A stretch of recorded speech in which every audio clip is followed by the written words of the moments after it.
Assalamu alaikum урматтуу мусулман бир туугандар. Бүгүн мына биз дагы бир Кыргызстандын жаратылыш бир кооз бир жаратылыштын койнунда турган кербезибиз. Алла Таала Кур'ан-ы Керимде "Ва халакнал жибала аутада" биз тоолорду казык-казык кылып кагып койдук дейт. Казык ошол какканда бекем болуш үчүн 3-төн 2 бөлүгү жердин астына кагылып, анан 1 бөлүгү жердин бетинде турат экен. Ошондой эле азыр ушул тоолордун асты жер бетине караганда дагы 2 эсе, 3 эсе ылдыйга кирип турат экен.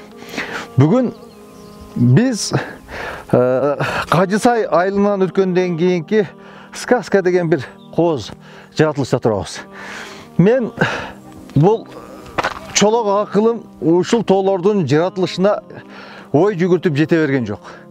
Бир мондой карасаң, ушул шамал, суу, жамгырдан жаралган сыяктуу мондой коргон сыяктуу сепилдер пайда болгон.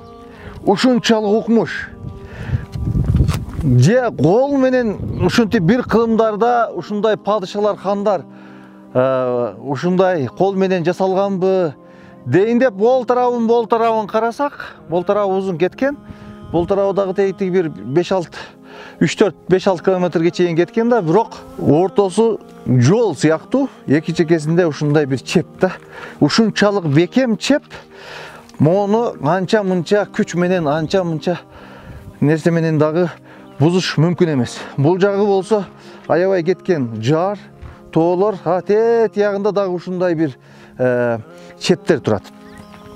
Буду айта алам, кээде ушинтип табият жаратылышы менен ушинтип кооз кылып койгон жерлер бар экен. Мен Кыргызстанда ушундай жер бар экенин мына бүгүн көрүп, жакындан таанышып,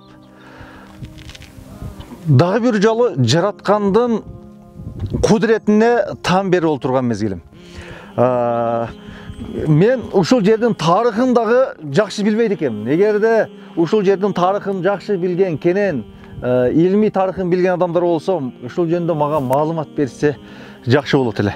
Карасаңыздар, биягы ушунчалык укмуш, 2 чептин ортосу жол сыяктуу кеткен. Узун. Бул жагында өзүнчө бир коргон болгон сыяктуу. Бул жагы өзүнчө бир коргон болгон сыяктуу. Тиягы ушунча эле эми сөз менен айтып жеткизе алгыс, калем менен жазып бүтө алгыс ушунчалык керемет кооздук. Субханалла. Ушунчалык керемет.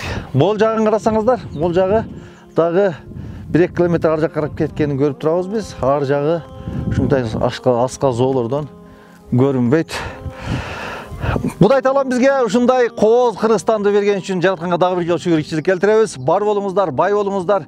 Жер кыдыралык Кыргыз элине ушинтип жакындан жерибизди таанылып деп кетмекчибиз. Ассаламу алейкум рахматуллах.